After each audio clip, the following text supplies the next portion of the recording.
Allahumma salli wa sallim ala nabina Muhammadin wa ala alihi wa ashabihi wal watil mukhlisin, amma ba'd.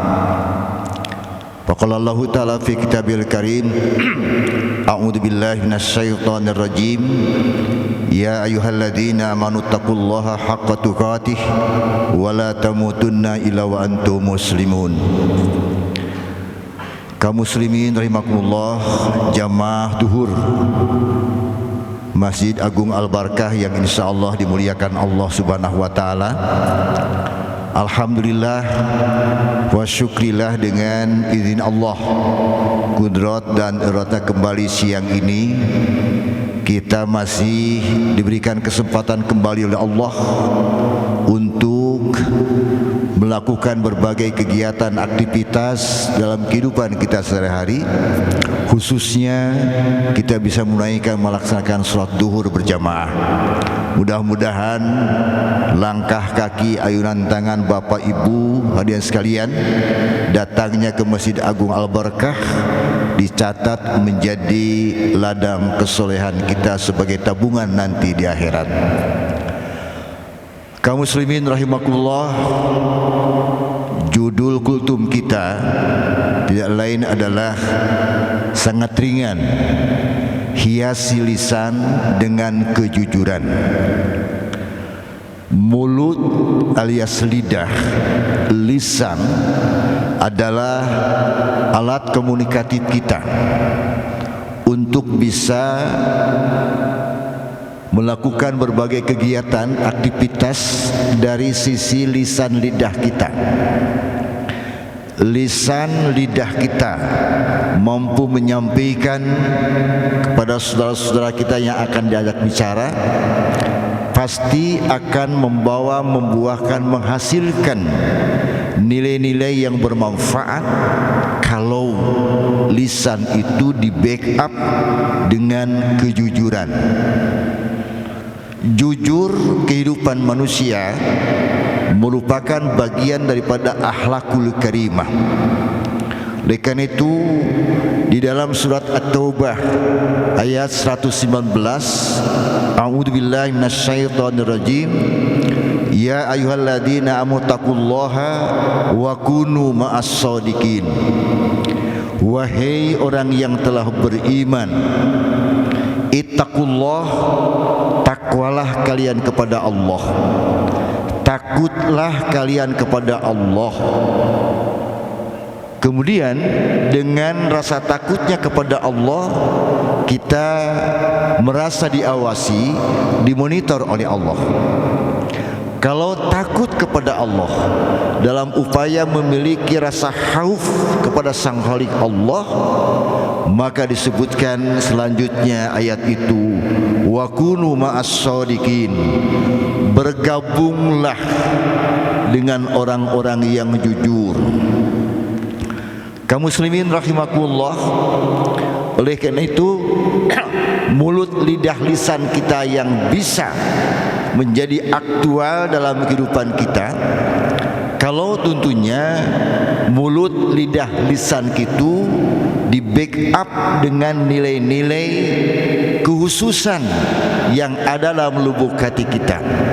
Artinya bicara jujur, bicara tulus, bicara ikhlas, pola pemikiran, otak dalam benak kehidupan manusia pun insya Allah tulus, ikhlas.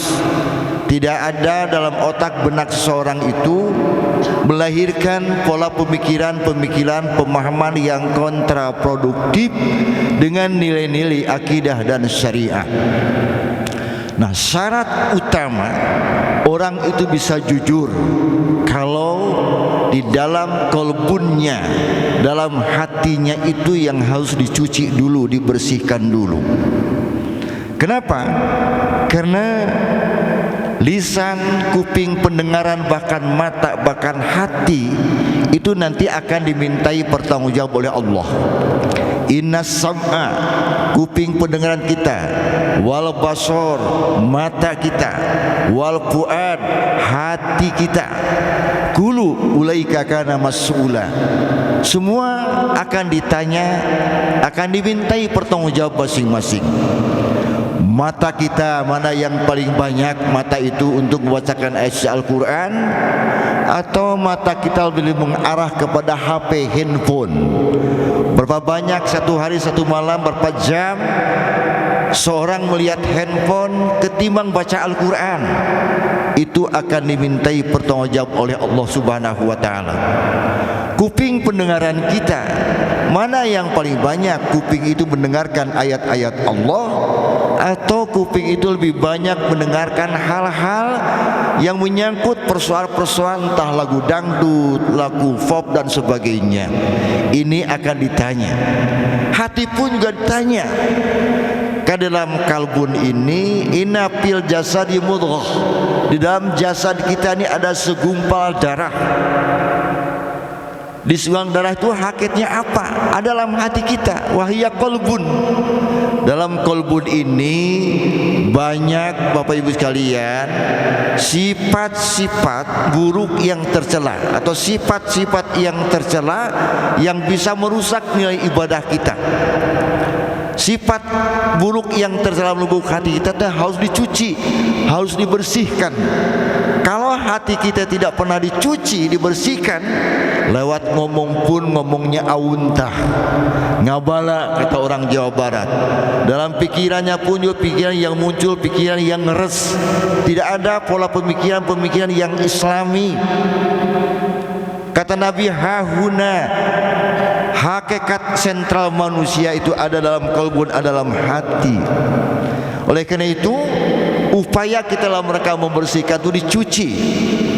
Istaghfiru lidzunubihim, cara mencucinya memperbanyak istighfar. Istaghfiru lidzunubihim.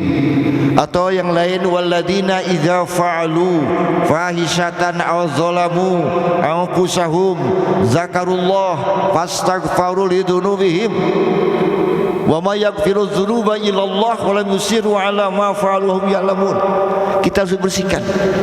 Apabila kalian telah berbuat aniaya, berbuat dolim, baik dolim secara vertikal kepada Allah, dolim terhadap sesama manusia, mumpung masih hidup, masih sehat, zakarullah fastaghfiru lidzunubihim, banyak-banyak zikir, banyak-banyak istighfar, mohon ampun kepada Allah. Jadi dalam upaya pembersihan cuci ini ada sifat dengki, sifat takabur, merasa yang paling benar, yang paling hebat, yang lain itu salah semua. Nah, ini sifat-sifat buruk ini harus dicuci.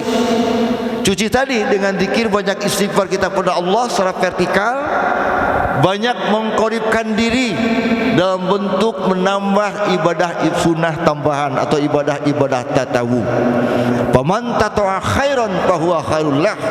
Barang siapa yang selalu mengkondisikan ibadah tambahan, ibadah tatawu, itu lebih baik. Contoh hadis kalian, kayak sekarang ini habis sholat, daripada ujung kembali ke rumah mau tidur, lebih baik memanfaatkan dulu baca Quran, baca zikir sebentar.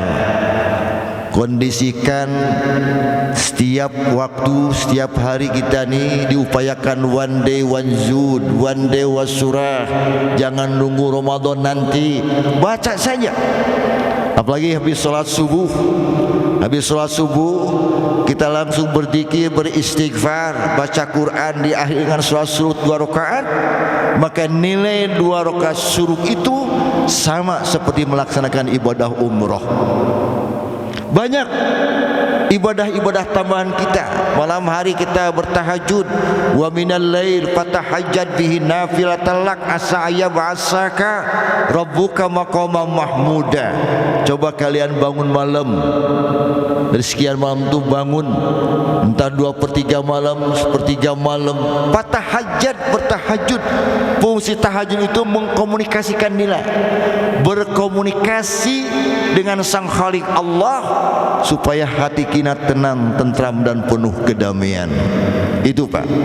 Secara hablunas, pencucian hati kita, bagaimana kita mencoba untuk banyak silaturahim, tapi buah silaturahim itu harus melahirkan fa'fu anhum wastaghfir lahum, untuk saling memaafkan antar kita sesama manusia. Itu dalam kitab Ihya Ulumuddin yang dikarang oleh Al-Imam Ghazali dalam pencucian hati, karena dalam hati kita banyak sifat-sifat buruk, sifat-sifat yang tercela yang harus dilebur, dicucikan dulu. Bahkan ada hadis yang ekstrim, disebutkan hadis kalian bahwa tidak boleh kita melakukan segala sesuatunya tanpa melihat situasi dan kondisi. Bahkan disebutkan kita harus melakukan kaidah-kaidah kaul kita, kaulan syadida, kaulan ma'rufa. Ya, man kana yu'minu billahi wal yaumil akhir falyakul khairan aw liyasmut. Barang siapa yang beriman kepada Allah, beriman adanya hari kiamat, falyakul khairan aw liyasmut, lebih baik ngomong yang khair yang pasti saja, yang baik saja. Kalau tidak mampu ngomong yang khair yang baik, aw liyasmut, lebih baik diam. Dalam kaidah lain, aslam tu insan fahuwa bilisan, keselamatan manusia itu terletak pada mulut.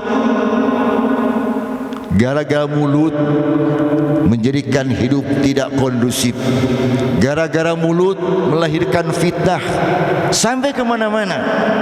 Inilah yang harus kita jaga. Bahkan karakter orang jujur itu dituangkan dalam hadis Nabi, hadis yang datang dari Ibnu Mas'ud yang diriwayatkan oleh Bukhari Muslim, bahwa disebutkan inna rajulu yahdu, bahwa seorang yang senantiasa melakukan proyeknya albiro. Jadi karakter orang yang jujur itu karakternya selalu membawa kebaikan, menciptakan kebaikan demi kebaikan. Saya hari ini apa yang belum saya kerjakan, kemarin sholat saya tidak pas pada waktunya, hari ini harus lebih baik, lebih bagus dari kemarin. Selalu menciapkan proyek-proyek kebaikan, ilal birra.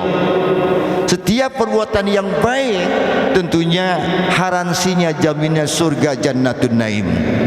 Dan nanti pada saat dikumpulkan di yaumul mahsyar, orang yang jujur, orang yang lurus, orang yang lempeng, langsung yuktaba indallaha siddiqon. Nanti di yaumul mahsyar langsung ditulis, dicatat, bahkan diumumkan oleh Allah, inilah kelompok orang yang jujur, kelompok yang benar, yang selama hidupnya tidak membuat persoalan berita-berita bohong. Ini Pak. Sebaliknya, karakter orang yang tidak jujur, yang disebutkan pembohong, pendusta, dia hidupnya itu, karakternya itu tidak lain bukan ilal birra, tapi ilal furuz, membawa kejahatan demi kejahatan. Setiap kejahatan haransinya masuk api neraka jahanam. Dan jaminan, bukan jaminan, konsekuensinya nanti yaumul mahsyar, orang yang pendusta itu langsung diumumkan oleh Allah Subhanahu wa taala, yuktaba indallahi kadziban. Inilah para pendusta, para pembohong yang dulu mengatakan saya beriman kepada Allah, tapi prakteknya justru dia tidak mengakui kebenaran, keislahan, keikhlasan yang muncul dari Allah Subhanahu wa taala. Oleh karena itu kaum muslimin rahimakumullah, kesimpulan satu ayat surat At-Taubah dan terkait dengan karakteristik orang jujur dan pembohong itu dalam hadis Nabi tadi, bagaimana mengupayakan kita sekarang dalam sisa hidup kita ini tidak lain adalah ya ayyuhalladzina muttaqullah wal tandur nafsum ma qaddamat liqad wattaqullah innallaha khabirum bima ta'malun. Wahai orang yang beriman, insyaallah yang hadir hari ini, wattaqullah, selalu tingkatkan takwanya kepada Allah. Wal tandur nafsum ma qaddamat liqad, siapkan bekalmu, siapkan dirimu untuk menghadapi hari esok. Hari esok itu pindah kampung, dari kampung temporer dunia sementara menuju kampung yang kekal yang abadi. Walal akhiratu khairul laka minal ula. Apa bekalnya? Wa tazawwadu fa inna khairuz zadi taqwa. Sebaik-baik bekal yang akan menyelamatkan diri kita tidak lain adalah nilai ketakwaan kita. Insyaallah salat kita berjamaah hari ini membuahkan nilai takwa. Segala aktivitas kehidupan kita atas dasar didasarkan tulus ikhlas kepada Allah, beritiba kepada Nabi, insyaallah akan membuahkan nilai ketakwaan kita kepada Allah. Mudah-mudahan kultum yang singkat ini ada manfaatnya buat kita semua, dan hari ini berupaya untuk lebih bagus, lebih baik dari kemarin, dan tanamkan ruhiyah dalam kehidupan kita, wahdatul akidah wasyariah, dan selalu kita ingat kepada Allah Subhanahu wa taala. Billahi taufik wal hidayah. Wassalamualaikum warahmatullahi wabarakatuh. La haula wala quwata illa billahil azim. Assalamualaikum warahmatullahi wabarakatuh.